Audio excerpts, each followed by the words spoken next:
Okay, kids, we're dealing with a 400 small block that had high line pressure from a built Turbo 400, and it had excessive end play. And the thrust is not gone on this crankshaft. It's not great, but it's not gone. I was gonna pull the crank out of this thing. It's black because it got really hot. And that's from the excessive line pressure of the built transmission pushing the converter into the back of the crank so hard that it wipes out, it takes out this thrust. It's pushing the crank into. Here's the new bearing right here, and this is the old bearing.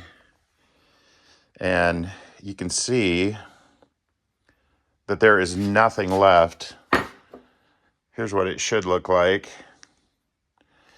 But it took the face off that bearing completely, and it's all black too from heat. I have all the main caps loosened up, and I have the crank pried up out of the block just a little bit so that this bearing can just be rolled back into the block. And it's gonna have excessive end play. It won't be ideal. I would have changed the crank until I saw this. Somebody spent some money on this thing. You can see all the rods. When these are all polished like this and they all look different, here's the one that wasn't touched. This is the lightest rod in the engine. All the rest of these were balanced. And that's why they look ground, is because they took material off. And then this is tungsten. Everybody calls it Mallory. Mallory is the company that makes it, but the steel is actually tungsten. And there's two slugs here. There's a slug right here. There's another slug on top of this counterweight. So somebody put some money into this thing and balanced it. Another kind of dead giveaway was the flex plate. But yeah, somebody built a really nice bottom end out of this thing. So that's where I'm at. I'm trying to salvage a nice engine and not have to pull the whole crank, which would mean the crank wouldn't be balanced anymore. Right, I had to use two hands to get this bearing started. But you can see it's rotated in there most of the way. I'm just gonna shove it down the rest of the way, get it into the block, and get it seated in there. So there we go. We're gonna shove this all back down. You hear that? And now let's see what kind of end play we have. Yeah, that's way better. There's a little. It's too much, like I said. See if I can hold that camera really still for you guys. Far enough back.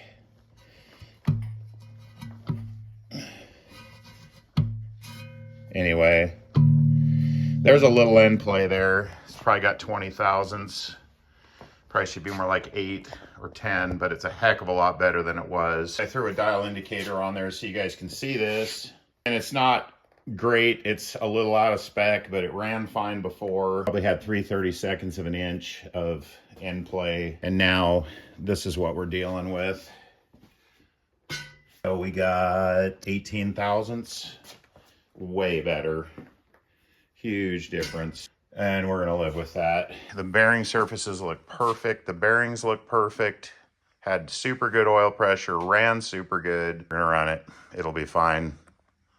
This thing had a stock oil pump, and it had really good oil control, meaning hot idling. The oil pressure barely changed. But just for fun, I threw a piece of green plastic gauge on this rear main.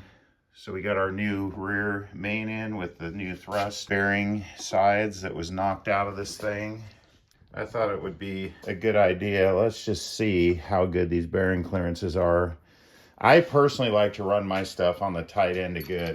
The tighter the better, honestly. I hate it when your oil pressure gauge looks like a tack because your bearing clearances are so big that you idle and the oil pressure gauge goes down like a tack, and you rev it up and the oil pressure goes way back up.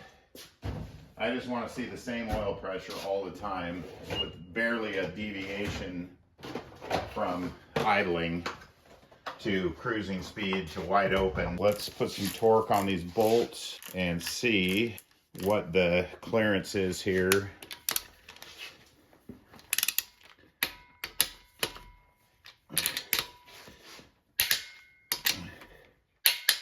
And let's get those off. Let's see how our plastic gauge, people might say, oh, plastic gauge isn't accurate. It works fine. This is the 1 to 3,000 stuff. Try to get the light on that. I should have probably put the red on there. I know it's going to be hard to see in the camera. There we go. It's probably about 2 thousandths or 2.5 thousandths. So that's good. I like that. It's pretty tight. Should have really good oil control. Make sure that you have your seal lip facing in towards the inside of the engine. And then I always put just a minimal amount of sealant from the rear main seal out to the edge of the main cap, because that is technically, and I even do seal the rear main seal too, so the two halves are sealed to each other, but just a minimal amount. And I've never had them leak. Technically, you're bolting metal to metal with this cap surface to the block, and that is a potential oil leak. I always just put a tiny bit, and you guys know my go-to is this stuff right here. We're gonna torque this down and make sure before I tighten that the yeah, it fits. So there's our oil pump drive that goes up to the distributor and turns the oil pump. I'm gonna snug that pair of main cap bolts up. The impact gun, just a light, and I'll grab the torque wrench. These things torque to 70 foot-pounds. And I think we're good. We got good bearing clearance. I'm happy with that. You got a little bit more end play than you're supposed to have, but it'll never matter.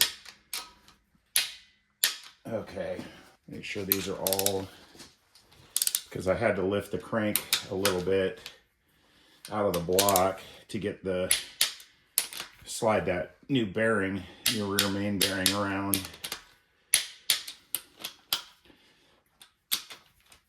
When you're torquing these, you want to support the head of the torque wrench so that you're not pulling sideways on it. Otherwise, you're going to get a false torque.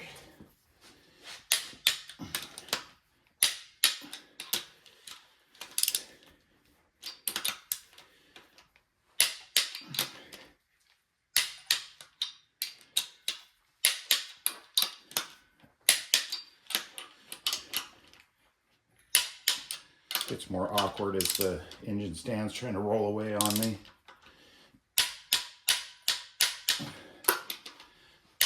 Okay, those are good.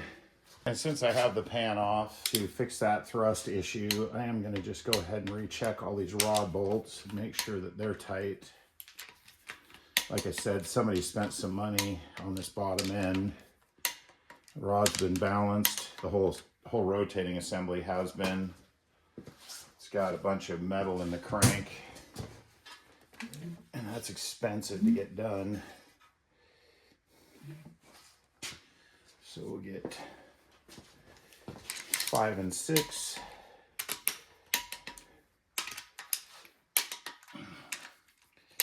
Get 1 and 2.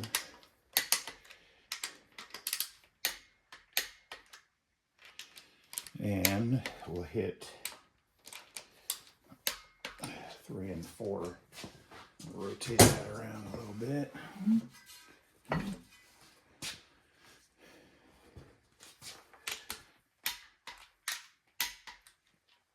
Looks like everything is good. All right, we're ready to put the pan back on.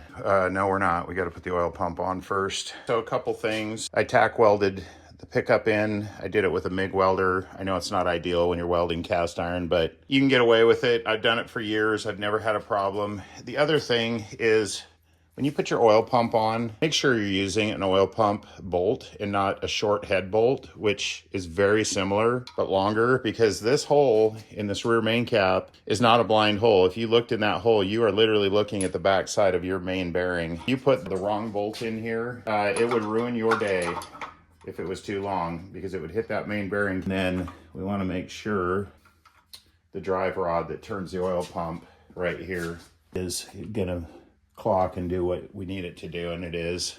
It'll drop down on there once we flip the engine back over. Those mains were at 70. I torqued the rods to 45 because they're an aftermarket bolt, it looks like. And I am going to put that oil pump bolt at 50. Yeah, we'll give it 50. We'll give it an extra torque wrench, dugga. There we go. That thing is not gonna come off. I'm gonna tighten it so much that we distort the main cap. So I think we saved this 400 small block. I think it is gonna live just fine. I know it will.